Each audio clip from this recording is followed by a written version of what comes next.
fiction, science fiction, horror, fantasy, crime, LGBT, thriller. You have now entered the House of Mystery with your hosts, Eric Shapiro, David North Martino,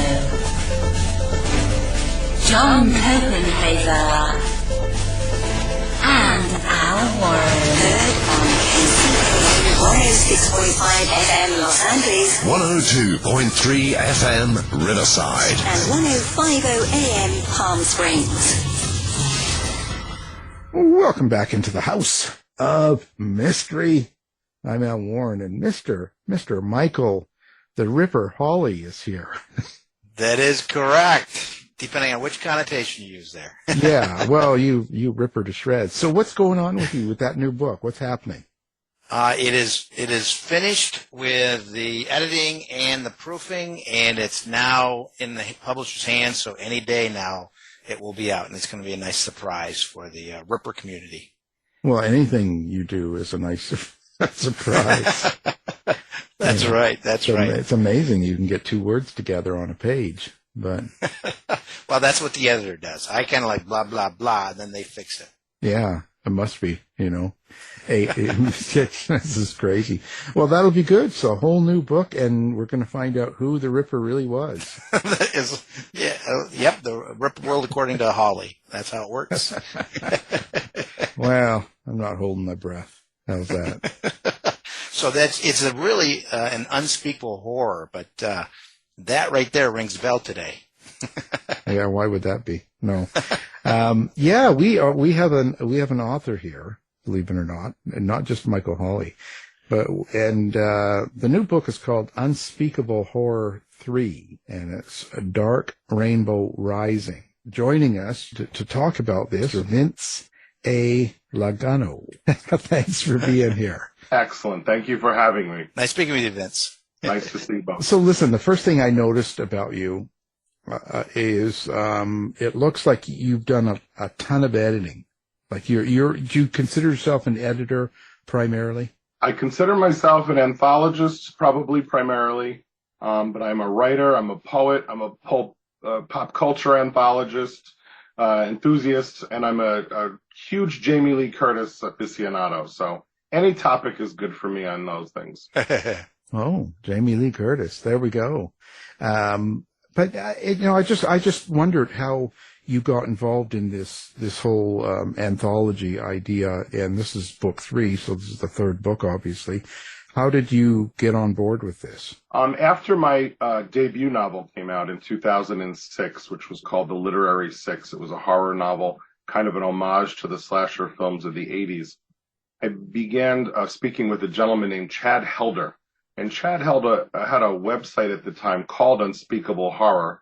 And through our conversations, I couldn't even tell you this far gone who started the conversation, but we thought that the idea of Unspeakable Horror would be a really good catalyst for a series of anthologies revolving around queer horror. And we decided to launch it. The first one was subtitled From the Shadows of the Closet. So the stories revolved around repression, the dangers of staying in too long, the dangers of coming out too soon. And lo and behold, to our surprise, the anthology really took off. It wound up winning the Bram Stoker Award in the Superior Achievement in an Anthology category, which is, sadly, I will say, still the first and only LGBTQIA anthology to ever win in the category. So that kind of launched the series. I did a second one solo called Abominations of Desire in 2017. And then in 2023, with the political climate, what it is, especially for the LGBTQIA community, I thought of it was time to do Dark Rainbow Rising. So now, if I can ask, what do you consider the difference? Like, so when you're saying this is LGBTQA, and you're talking about all of the authors, the theme, everything is to do with that basic theme, right? Like that's kind of the difference between this horror and let's say another horror anthology that's out. Correct. This one will really focus on mostly queer contributors, although, we have straight allies in the book as well. I think it's important to be an inclusive table and bring everybody to the table. I think it improves perspectives. But yeah, the stories, the themes, everything with this is really an LGBTQ plus anthology. Why do you think it took off, the first one? What was it that made the magic for volume one? I think because it was still back in 2008.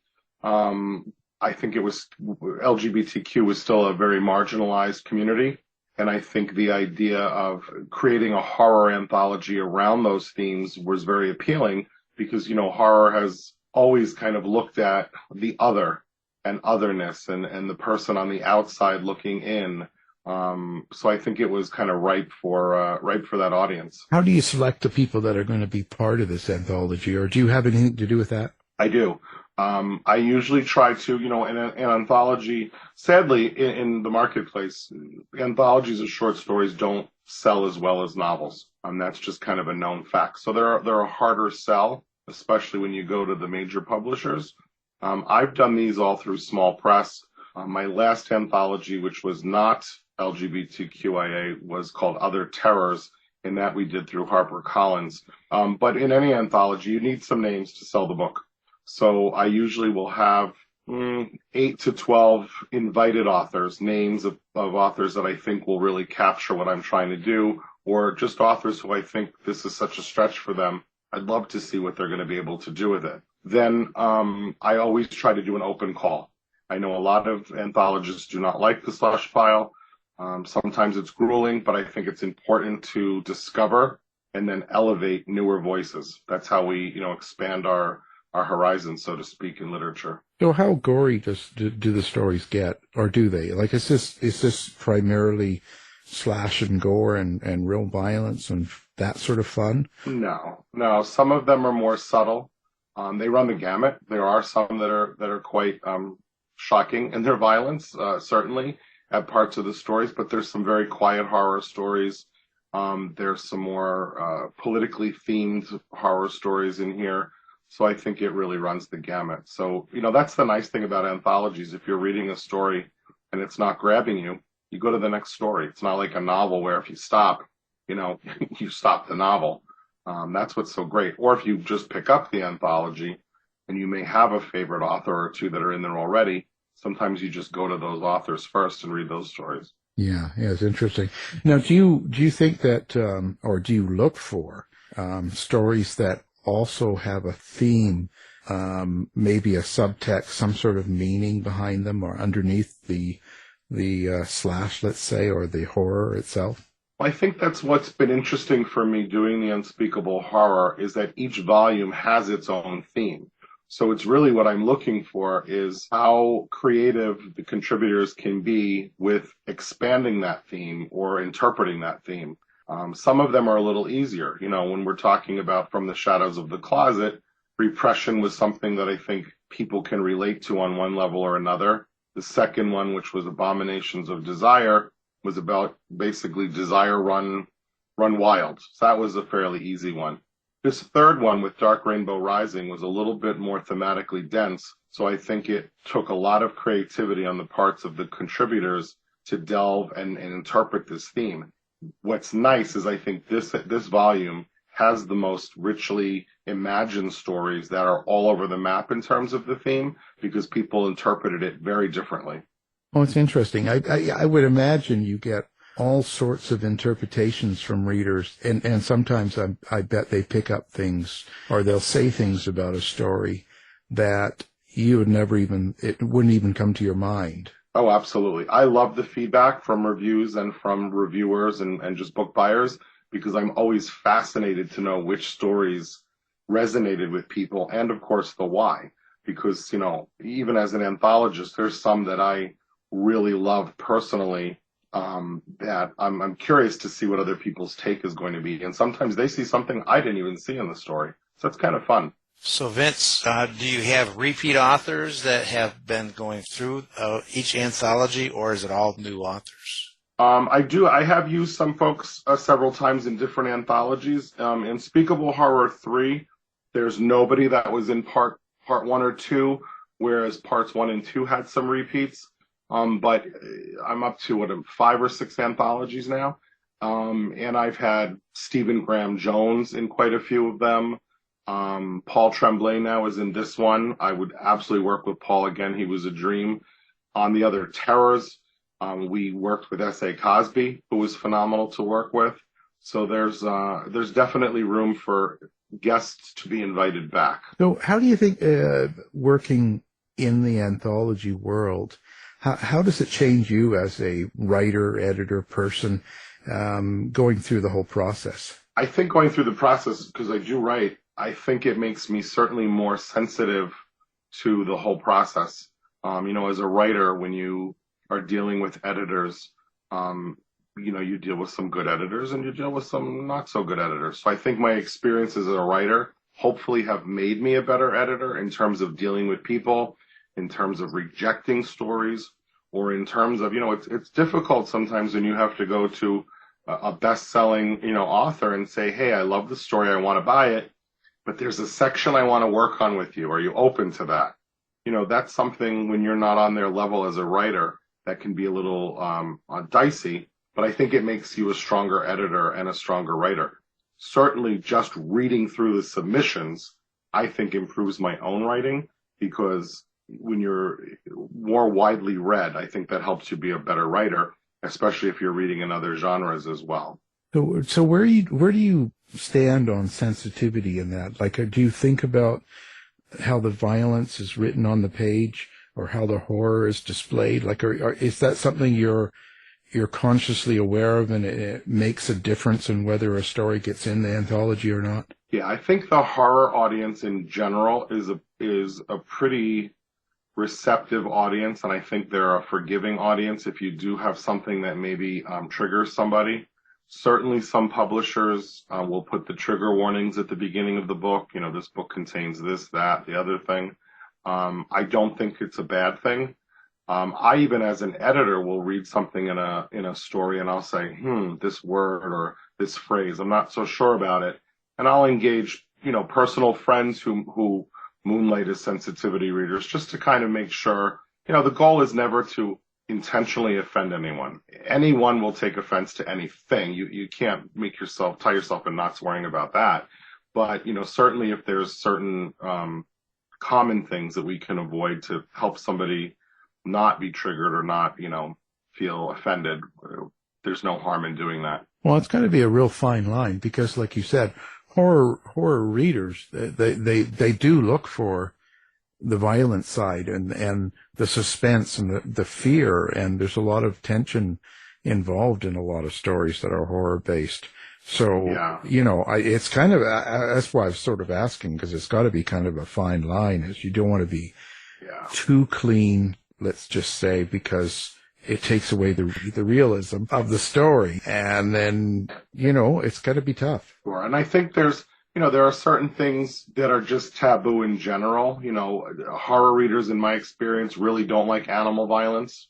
So you'll find very few stories with animal violence. Explicit descriptions of violence against women and children are pretty much taboo in the horror world now. I mean, years ago, I don't know if you were familiar with the writer Jack Ketchum. I mean, Jack wrote some stuff in the 80s. Richard Lehman wrote some stuff in the 80s with violence against women that was part of the horror, and they wouldn't get away with it today. You just couldn't.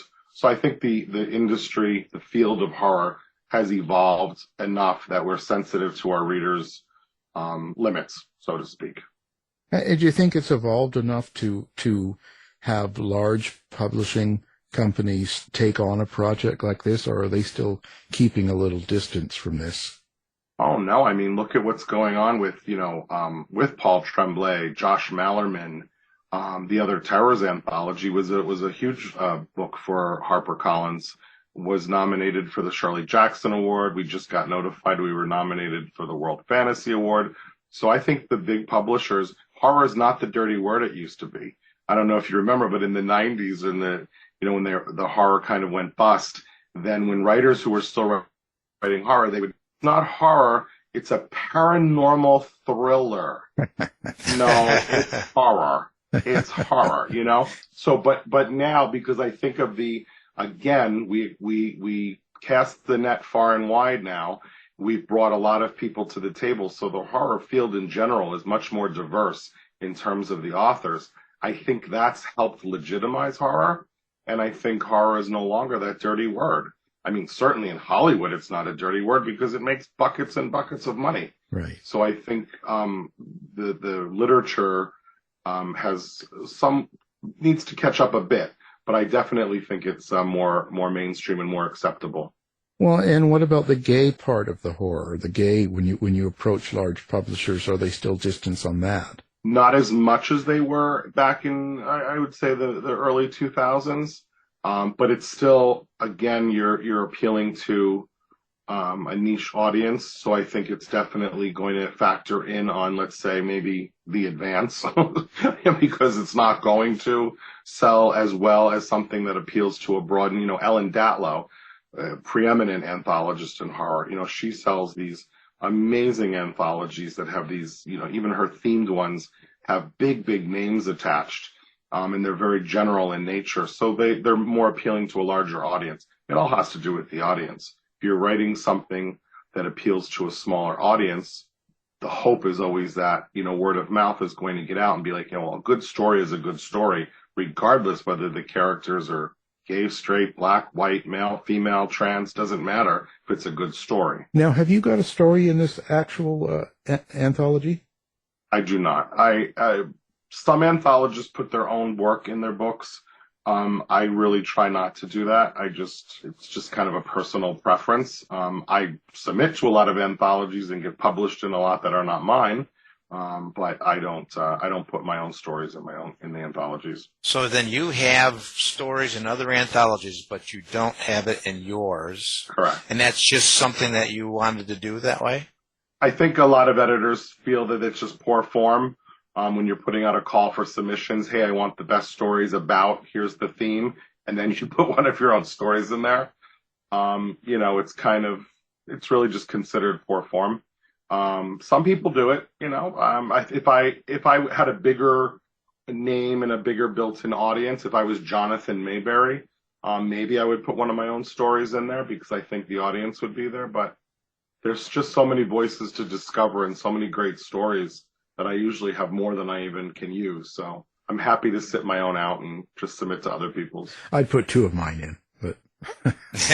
Well, again, it really is a personal preference for me. In the horror field, I don't like doing it. No. Well, that's interesting. So tell us, who were the hardest ones to work with? Who are the ones you want to bash right now? Well, actually, the ones that I would bash are the ones that say no to me. Oh. I have an unspoken rule. Right. I will invite you to 3 anthologies because, again, I'm not Ellen Datlow, so I'm not putting out an anthology a year. Sometimes, my anthologies, there's several years in between. So if I invite you in 2008, you say no. I invite you again in 2017 and you say no, I'm too busy. And then I invite you in 2023 and you say, oh, no, I have other deadlines. Thanks so much. Can't do it. You're off my list. I'm not going to work with you. So that's the only list I really have. I've only got 2 people so far on it. So that's 3 strikes, you're out. 3 strikes, you're out for me. Yeah, I just feel like why waste your time? There's so many great voices out there, and if somebody's made it clear or they're really just too busy, why am I going to keep going after them? Well, you can give us the names. We'll call them right now and see. See what they have to say about this. No, it's still daytime. I'm not day drinking, so you can't trick me on it. Do you have a favorite story or two? I guess, you see, this is hard for me because normally I can ask, but I feel as you are the editor, I guess that kind of makes it awkward for you to pick out 1 or 2 stories in the anthology. So it does. I think when people have asked me this question before, I kind of clarify when I answer the question that I'm answering it as a reader. I'm not answering it as the anthologist who put the collection together. An anthologist is a lot like a museum curator. you're putting together an exhibit. It's got a theme, but there's different parts to it. And you as the curator may have a specific piece of that exhibit that you think really pops or that you like personally, but you're still representing the whole. So for me as a reader, in this one, I would probably say Wishbone by Michael Thomas Ford is one of my personal favorites. I'm friends with Mike Ford. He's a great writer. I've appreciated his work for many years. So I've worked with him now on 2 anthologies. So I really appreciated his. I'd probably say was one of my favorites in the book. Well, for you, what makes a really great horror story? The same thing that makes a great story for me, period. I'm a language wonk, so I love the symmetry of words. I love a beautiful turn of phrase. I'm a sucker for a paragraph that just, grabs you in some real visceral, emotional way. So to me, the writing is paramount. I've recently begun reading a lot of thrillers because for my own writing, pacing always tends to be an issue. And thriller writers, are magnificent at pacing. They understand the punch and that rhythm of the shorter sentences. And that's something I need work on as a writer. But as a reader, I am still a sucker for beautiful language and just that how the words come together. So for me, it's really the writing that captures me more than any element of the story. And that's an important point, right? And even with the anthologies, a lot, these stories are shorter. They're not like full novels. And so right. the choice of phrasing, the words used, they've got to get you to, the reader, they've got to get the reader to know and understand the characters involved, what's happening, and get them through the story really quickly. So that's a real talent within itself. Yeah, and that's why I think the short story in popular culture just gets the shaft. We're always focused on, novelists, and rightfully so. They're huge amounts of work. Takes a long time, but the short story, the form, is a very intricate, very specialized type of writing. And I don't think we celebrate the short story in modern culture as we used to. Right. Well, I'll take the shaft anytime. Yeah, I can get it. Oh boy. It's really. Now, was that because this was an LGBTQ book? Are we really going there at 4:30 in the afternoon? Well, I do what I have time to. for that drink. Yeah, Yeah, it's time for the drink. That's it's ratings time. Okay, I got to get some shaft jokes in there. It's raunchy time. Let's do it. Yeah, it's raunchy time, man. So where do you see? Do you see this going further? Is there going to be more anthologies? Are you going to keep going with this? Well, I have another co-editor and I really can't name names yet, but we're working with our agent to pitch to a major publisher. We're looking at doing an anthology of world urban folklore. So in other words, urban legends that you've never heard of from kind of around the world. And we've got some big names attached to it. We're hoping somebody like HarperCollins or someone will pick it up. So we're working on that. I do have an idea for a 4th volume of Unspeakable Horror if part 3 does well.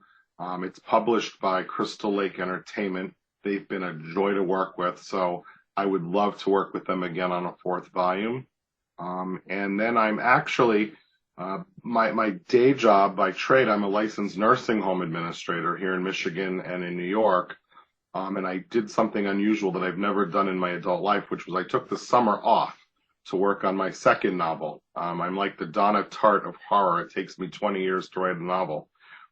So I'm hoping to finish that this summer. How many novels do you have? One. I'm working on the follow-up. So, and that was 2006. So I'm coming up on my 20-year, hey, get another book out. I think even Donna Tartt only takes 10, right? Right. What's going on with you? Well, I'm glad you said that. Like you took the summer off you did something you hadn't done before. I thought you were going to say I slashed one of my homies. No, I was just, like I said, I was just kind to myself. I was one of those career people that just, wanted to climb the ladder in my healthcare career. And I think I shortchanged my creative endeavors enough that I felt like, you know what, at my age, I'm taking the summer off. So that's what I did. Yeah. Well, no, it's important. You gotta do things for yourself, right? And you gotta feed yourself, and that's how you stay healthy, right? Yeah. The clock only ticks one way. Well, yours does. Mine started going backwards at 50. So. Well, yeah, he's then 23. Then you drank the Isabella Rossellini potion from Death Becomes Her. I did, and my head turns too. It spins. So, you yourself, what kind of writing do you do? Like when we talk about you and your books, your book, how would you describe that and what you're doing now, what you're working on now? I would say it's more, how would I describe it? It's horror. I love horror that always has a mystery element to it. Even when I was a kid, I was a huge fan of the 80s slasher movies and things like that. And I always appreciated the ones that had more of an element of a mystery, where it wasn't just, some nameless killing machine running through, killing half-clad women. I like something where there's an element of mystery, but I still do like the horror. My book now, I would describe it as kind of like that Stephen King small town, evil beneath the facade kind of a book. But yeah, I would say my horror is definitely not extreme. It's not in your face with the violence, even though I've even used words like slasher. I try to make it a little more subtle. I don't think you have to clobber people over the head with descriptions to get the point across. And obviously the main thing is you want to create characters that people care about. So when something does happen to them, you don't have to describe how horrible it happens. Just the fact that it happens is going to be enough to affect the reader and say, damn it, he went there, he, hurt this one or killed this one. So would Jamie Lee Curtis like to play in one of those? Oh God, I hope so. Jeez, do I hope so. Oh my God. I just, my obsession with her has gone back to when I was a kid.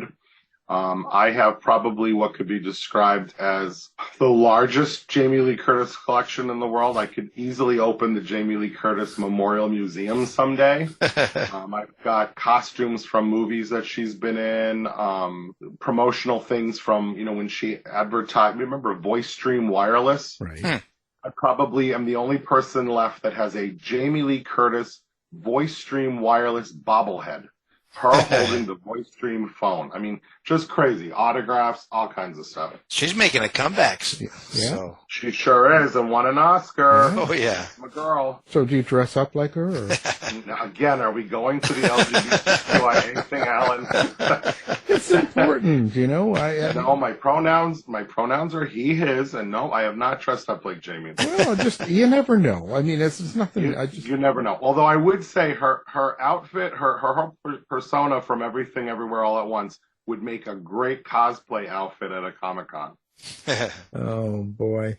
Well, that's now then how do you create your characters? Like, where do they come from for you, and how do you see them? Well, that's an excellent question. I see them because I'm a huge pop culture junkie, and I'm movies and television. I see them as actors. I cast my books in my own mind before I write, because I need to have that visual in my head as I'm writing them. And then that helps me inform, their mannerisms, their look, the way they're dressed. So that definitely does help. I'm the guy that has an encyclopedic knowledge of, actors. I could be in a crowded mall. I drive my husband crazy. I could be in a crowded mall and I'll say, look over there. That's so-and-so from Friday the 13th, part 8. She played the waitress, and he looks at me like, how the hell do you know that? Like, how is that even in your head? So, that's just the way my mind works. But yeah, I'm like my own casting agent. Wow. So how would you describe your relationship with your characters? How would I describe my relationship? Like, you consider them family or empathetic. I try to get even the villainous characters, or the quote unquote bad characters. I try to write them and I try to imagine them with a degree of empathy, because I think the way to make three-dimensional characters is not just to, put those stock characters out there where this is the screaming shrew of a boss lady. Okay, I'm more interested in, well, what made her that screaming shrew of the boss lady? What happened to her? What's her story? So I try to, imagine, and on my character cards, I always try to kind of give people a backstory, even if it doesn't make it into the book or into the story, because I think it's important for, again, the authenticity of the character to write it that way. Well, and I imagine it would still come through in the personality. Yeah. Because that's how you think of them. Yeah. On the whole character, maybe you would, even in their dialogue, it would probably come out how you feel about them. Yeah. And in the literary six, it was funny because it was a very much an Agatha Christie, on steroids slasher kind of thing where characters were getting killed. And, and traditionally in that subgenre, you're left with a final girl. I was left with three characters. I couldn't kill them. I was just like, I was so attached to these characters and I had no illusions of ever writing a sequel or anything, but I couldn't kill them. So backstories with like your an antagonist. Let's say there's serial killers. One of the things about lots of serial killers is their cruelty to animals. Apparently, we can't do that though. Yeah, not explicitly for sure. People are. It's funny. We're a very different culture. We have no problem watching people slaughtered in any number of imaginative ways. But show somebody, intimate that somebody has kicked the dog, and people are sending a petition out. We're a very strange culture. Well, yeah, I can't watch it. Like if they, when they start slaughtering a dog, I turn it off. Right? I mean, I don't know if you've ever watched, I haven't watched in years, but years ago on the reality show Survivor, they would kill a chicken for food. And I'd have the pillow up against my face and tell Brian, tell me when it's over. I don't want to watch this. As I just ate my Wendy's chicken sandwich. Yeah. I mean, it's so illogical. Well, there you have it. It says it all. No, I can't watch that. I don't want to watch that. I don't find entertainment in that. And right. Whereas, you could string up a human and that was fine. Right. Especially a conservative. Isn't that weird? Especially if they're not a nice human. Yeah. Republican. No, oh boy. Boy, I'm going for it today. Yeah. Uh-oh. No. Well, that's cool. But, how do you, your dialogue, how do you do that? Do you hear your characters? Yeah. As I said, I kind of envision it playing out as a movie or a show or an episode in my head. So I'll kind of be hearing the conversation as I'm writing it. I'll hear it in that actor that I've cast in their voice. And I'll kind of mimic that onto the page. So yeah, I kind of see it as a movie playing out. And I think dialogue is just so important too, because it does give insight into the character, and, everything from their motivations to their background. So it's an important piece of the work for sure. Do those voices ever tell you to do bad things? They don't. No. They don't. You're not. No. No. You're not waking up. They caution me from getting too close to Jamie Lee. They just say, stay back. Otherwise you will, it's so funny because, my fantasy, people are like, well, what would you do if you ever, my fantasy is to literally drink tea and watch Downton Abbey with Jamie Lee Curtis. This would make my life complete. That's all I want to do. I don't want to be any weird stalker. I'm not, not Kathy Bates in Misery. That's not me. I just want to have a nice cup of tea. She makes a mean lemon cake, I heard, so I wouldn't mind a piece of her lemon cake. I used to like Tony Curtis. Oh, great actor. I guess that's a great actor. Showing, I don't know, I just sort of what did it for me, but not, wow, that's incredible. Wow. Tony was a great actor, great looking guy too, for sure. And her mother was beautiful too, Janet Leigh. Right. Yeah. Yeah. Yeah, it was quite the Hollywood romance with those two, and yeah. Pretty amazing. And finally, I don't think that either one of them ever won an Oscar either, did they? They did not. Both were nominated, and neither one won. So this was very much the better success of the next generation. Everything a parent wishes for their child to do a little bit better than they did, and she certainly fulfilled that destiny. Yeah. Well, fantastic. Oh, it was an amazing night. Yeah, yeah. Well, listen, how do people find you? Besides pickup apps and bars, like do you have website? Do you have social media? Where do you want your readers to find you? I do. I have social media everywhere, and you can access it through my website, which is www.vincelagano.com, and it's all there. Well, fantastic. Are you doing TikTok yet? I haven't. I'm feeling too old for TikTok. I don't know. Do you do TikTok? I'm on TikTok. I've got 46,000 followers now. Wow. Yeah. Oh my gosh. And I'm not showing them anything. Once in a while, I'll take my dog for a walk, and we'll take a picture of like a big, huge mansion across the street. Like the guy that owns Skinny Jeans has a house about a mile away. So we walk by there, and I take a picture of that, and that's about it. That's as exciting as it gets for me. That's where all the cool kids are, right? TikTok. I have to do it.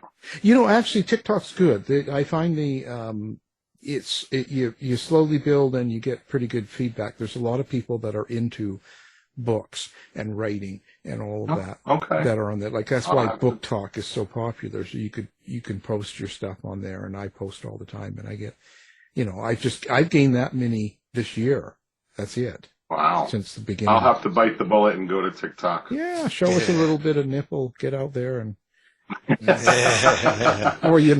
what the audience wants. Yeah, they do. I'll show them one of the Jamie Lee costumes. Yeah. Oh yeah. Put your dog in one of them or something, There you go. Perfect. And dress it all up, and that's fantastic. Well, we'll have all of your stuff up on our website, and we'll have the book as well, and it's all good, and everyone's got to get out there and buy it. It's got to do well. I hope so. Thank you so much. Really appreciated talking to you both. And nice speaking with you, Vince. Yeah. Thank you. You've been listening to the House of Mystery radio show. To find out more about our guests, hosts, or shows, go to www.houseofmystery.com. Show's over for now. Was it as good for you as it was for me? Yeah. Good night. This has been a production of Something Weird Media. I'll be back.